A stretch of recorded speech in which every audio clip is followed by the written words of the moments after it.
Good morning, everyone. Hello. Turn to Genesis 37. Last week, we looked at the reconciliation between Jacob and Esau and how sweet of a moment that was for them after all those years to finally reconcile and get over all the goofiness of their past. And after 20 years in Haran, Jacob returns to the land of Canaan, the promised land, with his family. For a time, he lived in Succoth and he lived in Shechem, which is near the Jordan River, just north of the Dead Sea. Jacob learned a lot of lessons, and he returned to Canaan as a changed man. He is no longer Jacob the deceiver. He is Israel, the man of God. Jacob had wrestled with God and man and had come out on the other side with restored relationships in both realms. While Jacob is in Shechem, Genesis 34 carries a very interesting account of Jacob's daughter Dinah. She is defiled and assaulted by the Shechemites, and her brothers seek revenge. It's a great account, so read Genesis 34 later, of how the sons of Israel go about defeating the Shechemites. It's quite devious and brilliant and awesome in all ways. Jacob eventually moves on to Bethel, and Genesis 35 describes another encounter that he has with God, who calls him to go on to Bethel, who affirms his name change and confirms the covenant that they have together and kind of reestablishes everything for him now that he's in the promised land. In Genesis 35, we also read of the death of Rachel, Jacob's wife. Family had been traveling south to see Isaac in Mamre, where Abraham had lived, and Rachel dies right after giving birth to Benjamin, the youngest of the 12 sons. And Isaac then dies at the age of 180, and he's buried by Jacob and Esau. And today we're going to Genesis 37, which begins for us the final narrative of the book of Genesis. And from here to the end of Genesis, which is chapter 50, we will anchor in the story of Joseph, one of the sons of Israel, and all that happens with him. And what happens with him that we're just going to intro today will set the stage for the book of Exodus, and thus sets the stage for the rest of the entire Old Testament. The theme of the Old Testament is the Exodus, that God has redeemed his people. He brought them out of bondage in Egypt and set them free. That is the number one thing that God refers back to all the way through the rest of the Old Testament. Remember how I brought you out on eagle's wings. Remember when I rescued you from the land of Egypt. It is constant, centuries later, that God will refer back to the Exodus. So this event sets up that Exodus that then sets up the rest of the Old Testament.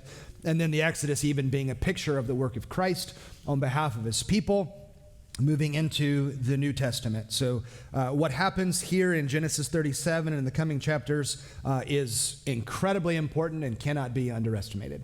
And it just so happens to be one of the greatest stories in the history of the world. It is a fantastic account with Joseph. So let's go to the first 11 verses of Genesis 37. Now Jacob lived in the land where his father had sojourned, in the land of Canaan. These are the generations of Jacob. Joseph, when 17 years of age, was pasturing the flock with his brothers while he was still a youth, along with the sons of Bilhah and the sons of Zilpah, his father's wives. And Joseph brought back an evil report about them to their father. Now Israel loved Joseph more than all his sons, because he was the son of his old age, and he had made him a vari-colored tunic. We know that as the technicolored dream coat. And his brothers saw that their father loved him more than all his brothers, and so they hated him and could not speak to him in peace. Then Joseph had a dream, and he told it to his brothers, so they hated him even more. And he said to them, "Please listen to this dream which I have had. Indeed, behold, we were binding sheaves in the field, and behold, my sheaf rose up and also stood upright, and behold, your sheaves gathered around and bowed down to my sheaf." And his brothers said to him, "Are you really going to reign over us? Are you really going to rule over us? So they hated him even more for his dreams and for his words. Then he had still another dream, and recounted it to his brothers and said, Behold, I've had still another dream, and behold, the sun and the moon and 11 stars were bowing down to me. And he recounted it to his father and to his brothers. And his father rebuked him and said to him, What is this dream that you've had? Shall I and your mother and your brothers really come to bow ourselves down before you to the ground? And his brothers were jealous of him, but his father kept the saying in mind. It's an interesting start to the story, and we don't know whether to like Joseph or to want to smack Joseph. And it could go either way. So let's just ask some questions about the text. Where is Joseph in the birth order? He's the 11th out of 12. Benjamin is the only one who's younger than him. Everybody else is older. Leah has 6 of the sons. The sister with bad vision. She had weak eyes. It's not really about vision. She was ugly. So she has 6 of the children. Then the 2 maidservants, the 2 wives that Leah and Rachel give to him, they each have 2, and then Rachel has 2, totaling 12. And Joseph and Benjamin are both of Rachel. So what clue in the text tells us that Joseph was younger than the rest?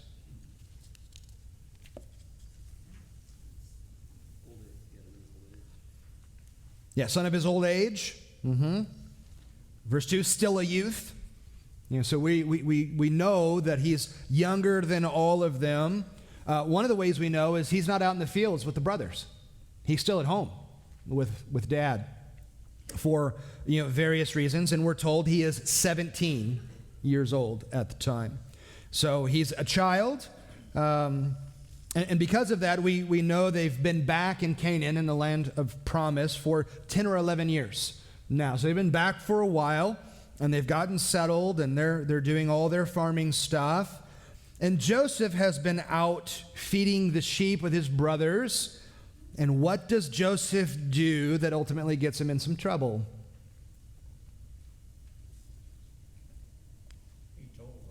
He ratted him out.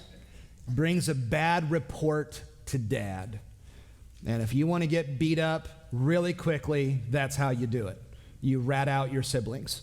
Especially when you're out in the fields all the time, they're just going to beat the tar out of you. So he rats out the older brothers because he's the favored child and he can get away with that kind of stuff. How is the relationship between Israel and Joseph described? He loves Joseph more than all the other ones. Now, we've already seen some favoritism, haven't we?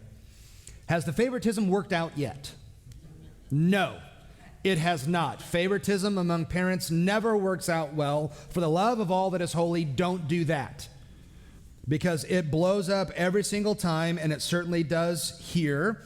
And he's showing this favoritism, loves him more, and the other boys know this. So it's not that just the favored child realizes, hey, I'm the favorite. The other ones realize, I'm not the favorite.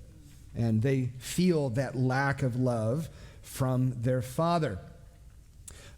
Certainly reminds us of the generation right before in Genesis 25. Jacob is favored by his mother, Rebekah. Isaac favors Esau. And all of the dynamics that went into play with that. So how does Israel demonstrate his favoritism to Joseph? Gets him the coat. Yeah, the Technicolor Dream coat.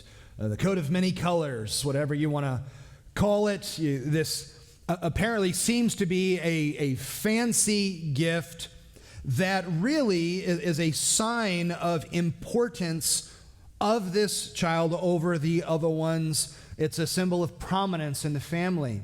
Now, we've already talked in weeks past about birth order and what it means to be the firstborn son, what it means to have the blessing over you as the new patriarch.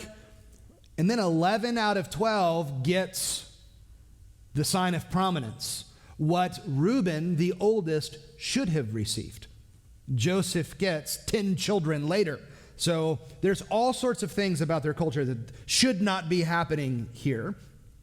So how do Joseph's brothers react to the situation? Like any of the rest of us. Yep, exactly right. They cannot speak to him with peace, which is a very polite way of saying they were mean to him. They don't respond well to favoritism. The unfavored child never responds well to favoritism. And then to add insult to injury, Joseph starts having dreams. What does he see in the first dream? Sheaves. There are 12 of them. I wonder what those 12 sheaves represent. And what happens to those sheaves? One stands upright and the other bow on their face. And Joseph just can't wait to go and tell the 11 sheaves about the dream. Guess what you're going to do? You're going to bow before me. And notice, there is no debate or even questioning of the meaning of the dream. It's as clear as can be to all of them. They know. This is implying we're going to bow down before you. So they get it, that their younger brother is going to rule over them.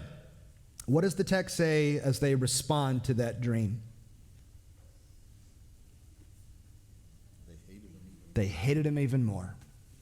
So this doesn't help Joseph's case here with, as he's already ratted him out. Now he's got all of this, and he's got now a second dream. And what happens in that second dream?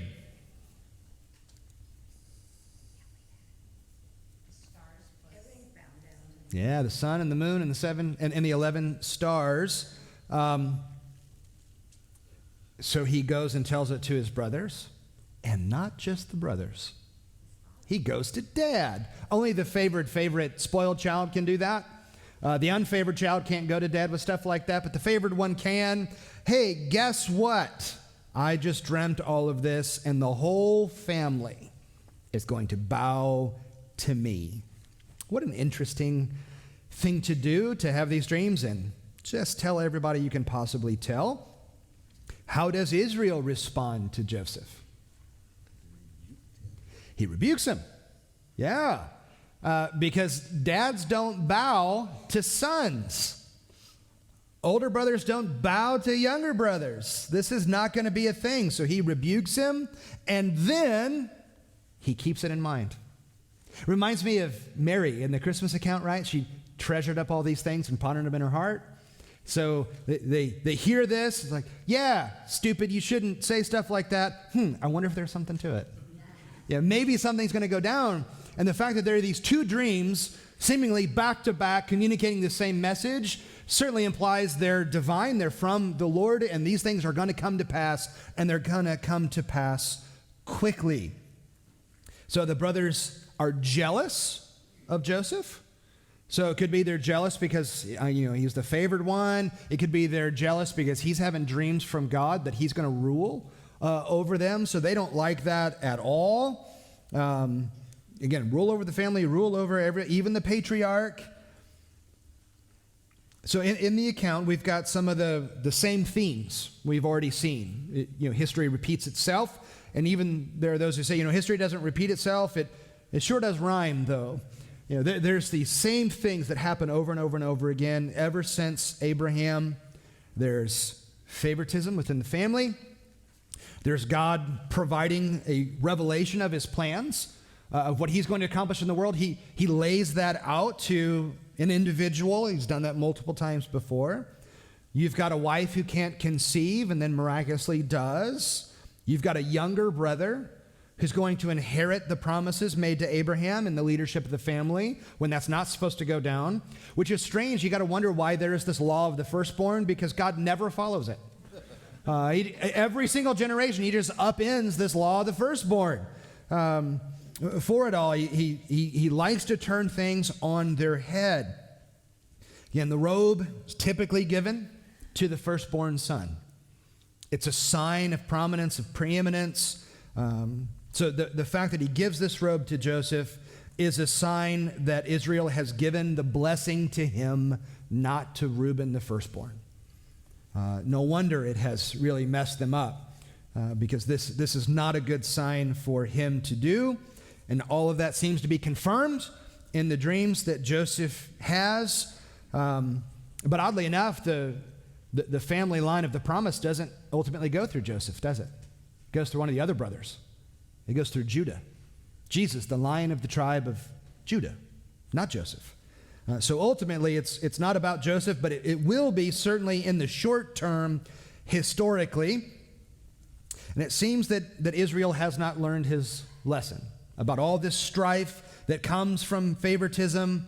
I mean, this is a guy who did what he did and deceives his father and has to run off for 20 years and all that because of these different signs of favoritism.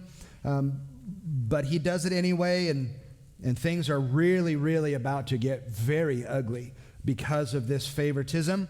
We don't have any explicit statements in the text about Joseph's motives, though I think it's pretty fair to assume that Joseph maybe was a little on the arrogant side. Maybe was a little too confident for his own good. Again, the patriarch favors him over all of the older brothers. He's having these dreams that can certainly go to his head. He's got the favored gifts. So some of you grew up with a sibling like this. You just want to punch him. And rightly so. Some of you were this sibling. And we want to punch you. So we know this doesn't go well. Even if you don't want to label him as arrogant, he is certainly unwise.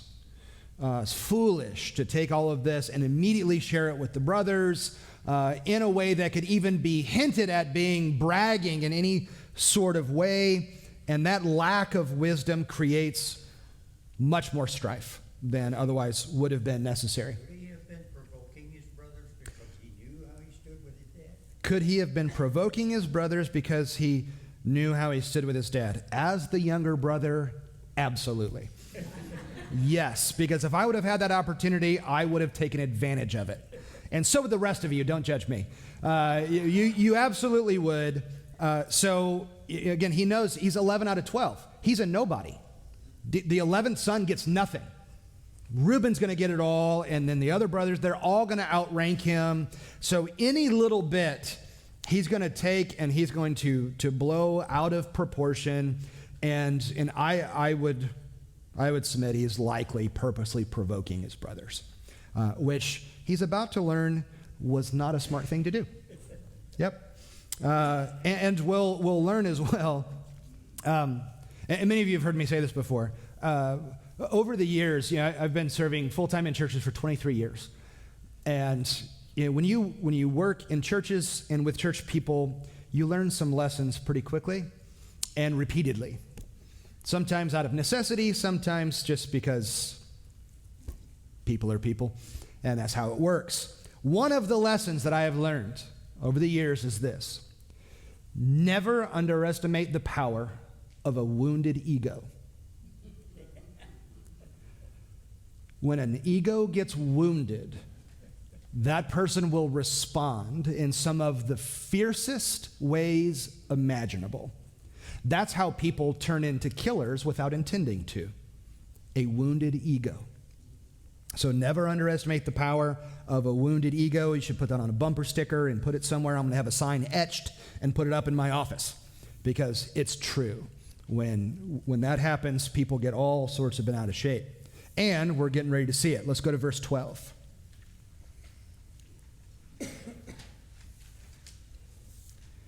Then his brothers went to pasture their father's flock in Shechem. And Israel said to Joseph, "Are not your brothers pasturing the flock in Shechem? Come, and I will send you to them." And he said to him, "I will go." And then he said to him, "Go now and see about the welfare of your brothers and the welfare of the flock, and bring word back to me." So he sent him from the valley of Hebron, and he came to Shechem. And a man found him, and behold, he was wandering in the field. And the man asked him, "What are you seeking?" He said, "I'm seeking my brothers. Please tell me where they're pasturing the flock." And then the man said, "They have journeyed from here, for I heard them saying, 'Let us go to Dothan.'" So Joseph went after his brothers and found them at Dothan. And they saw him from a distance, and before he came close to them, they plotted against him to put him to death. And they said to one another, "Here comes this dreamer. So now come and let us kill him and cast him into one of the pits, and we will say, 'A wild beast devoured him.' Then let us see what will become of his dreams." But Reuben, the firstborn, heard this and delivered him out of their hands and said, "Let us not strike down his life." Reuben further said to them, "Shed no blood. Cast him into this pit that's in the wilderness, but do not put forth your hands against him, that he might deliver him out of their hands to return him to his father." Now it happened, when Joseph reached his brothers, that they stripped Joseph of his tunic, the very colored tunic that was on him, and they took him and cast him into the pit. Now the pit was empty, without any water in it. And they sat down to eat a meal. Then they lifted up their eyes and saw, and behold, a caravan of Ishmaelites was coming from Gilead, their camels bearing aromatic gum and balm and myrrh, going to bring them down to Egypt. And Judah said to his brothers, "What gain is it that we kill our brother and cover up his blood? Come and let us sell him to the Ishmaelites and not lay our hands on him, for he is our brother, our own flesh." And his brothers listened. Then some Midianite traders passed by, so they pulled him up and lifted Joseph out of the pit and sold Joseph to the Ishmaelites for 20 shekels of silver. Thus they brought Joseph into Egypt. Then Reuben returned to the pit. Behold, Joseph was not in the pit, so he tore his garments. Then he returned to his brothers and said, "The boy is not there. As for me, where am I to go?" So they took Joseph's tunic and slaughtered a male goat and dipped the tunic in the blood. And they sent the varicolored tunic and brought it to their father and said, "We found this. Please recognize it, whether it is your son's tunic or not." And he recognized it and said, "It is my son's tunic. A wild beast has devoured him. Joseph has surely been torn to pieces." So Jacob tore his clothes and put sackcloth on his loins and mourned for his son many days. Then all his sons and all his daughters arose to comfort him, but he refused to be comforted. And he said, "Surely I will go down to Sheol in mourning for my son." So his father wept for him. Meanwhile, the Midianites sold him in Egypt to Potiphar, Pharaoh's officer, the captain of the bodyguard. Never underestimate the power of a wounded ego. What are the circumstances that take Joseph to Shechem?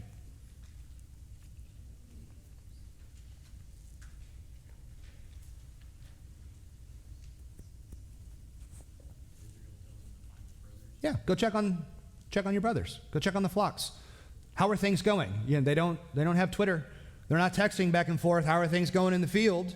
It's person to person. You got to journey, no matter how far they are. And what do you do when they move on?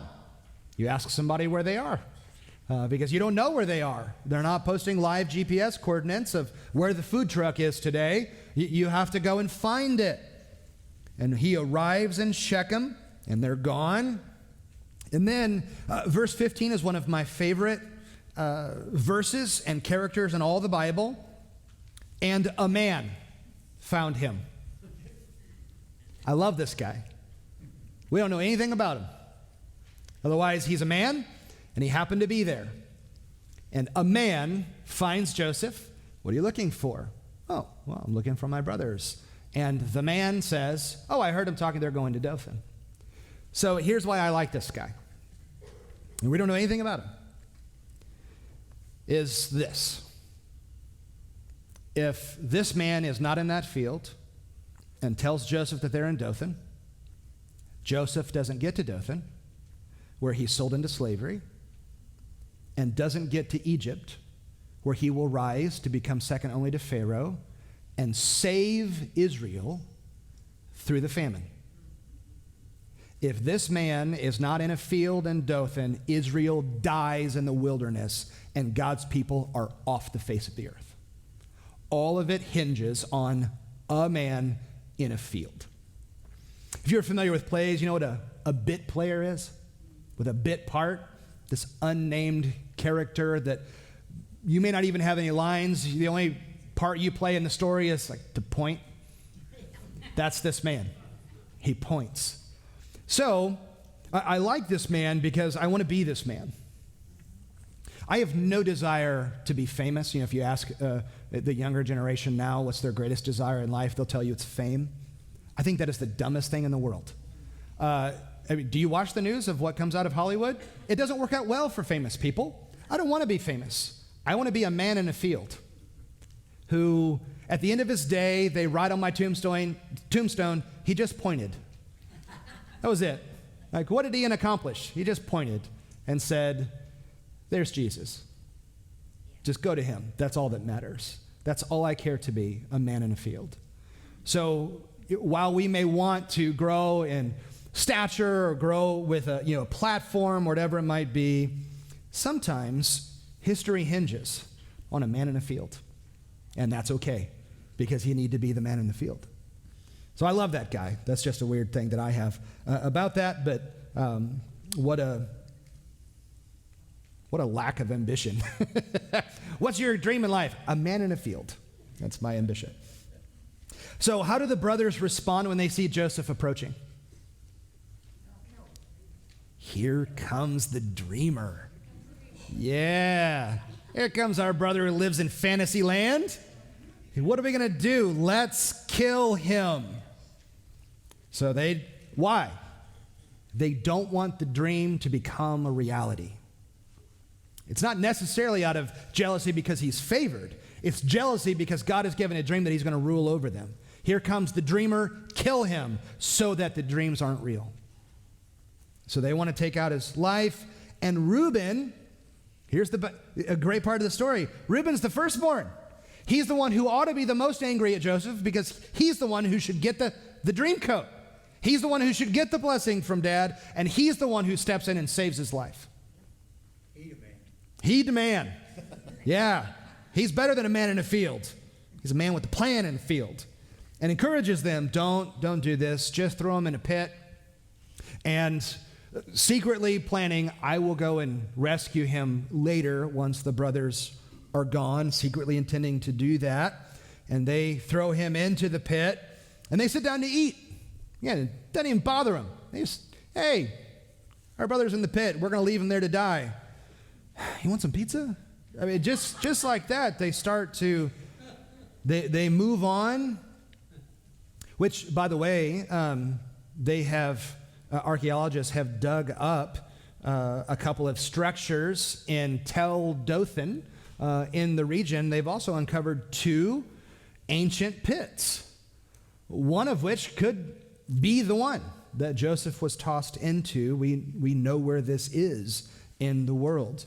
And as they're sitting there eating, their brother's in the pit, I would imagine crying out for help and rescue, they see the Ishmaelite traders in the distance, and those 2 pits happen to be within sight of what's called the Via Maris. To this day, it's a major trade route that comes out of the region, out of Damascus, through the region, along the sea, and into Egypt. So he sees the caravans going into Egypt, which is the superpower of the day, and Judah has a great idea. Hey, if we're going to get rid of him, let's at least get some money out of this deal. So they sell him for the normal price of a slave, 20 shekels of silver, which is not a lot when you are dividing it up between all the brothers. They just want to get rid of him.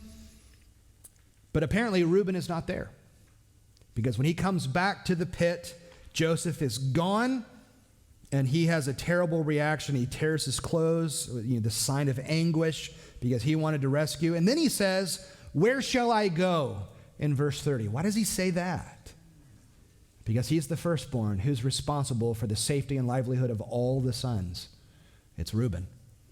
So if he goes back without Joseph, Israel holds him personally responsible for the death of his son. Where can I go? Because now I can't go home.